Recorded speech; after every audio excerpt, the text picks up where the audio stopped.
Our Nabi Muhammad sallallahu alayhi wa sallam came with such a lifestyle, that if we adapt this lifestyle of Nabi Muhammad sallallahu alayhi wa sallam, we will not only be successful, dunya, qabr and akhirah, we will become the masters of this dunya.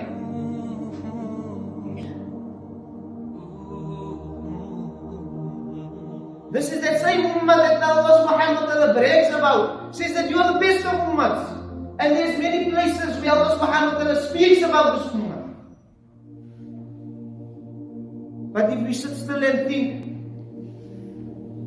and we look at the times and the conditions of this ummah in today's time, can we still say this is that same very ummah, that same ummah that Allah subhanahu wa ta'ala is talking about?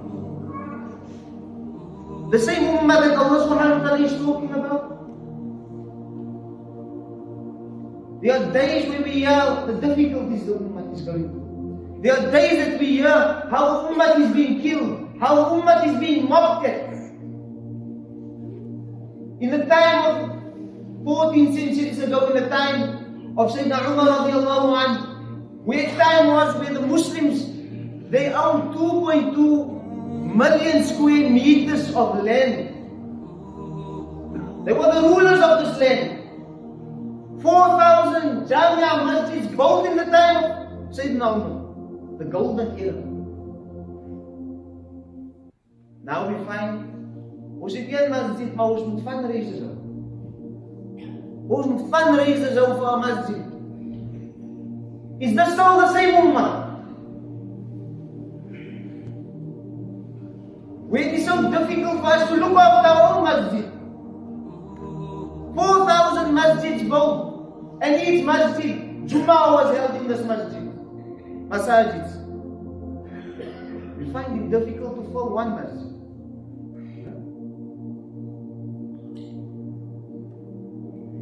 So if we look back onto the life, what made them so successful? What made them so successful?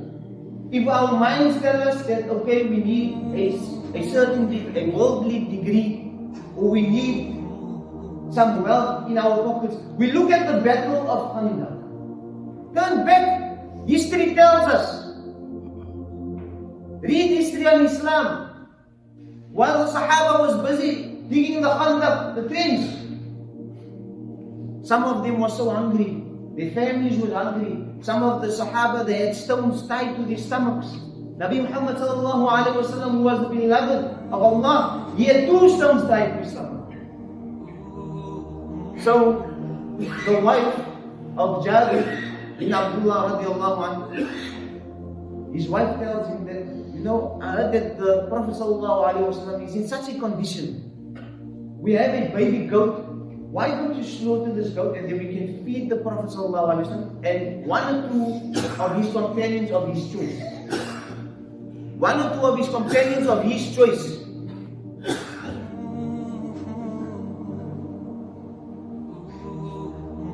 So Jabir radiallahu anhu, he goes to the Prophet ﷺ in secret.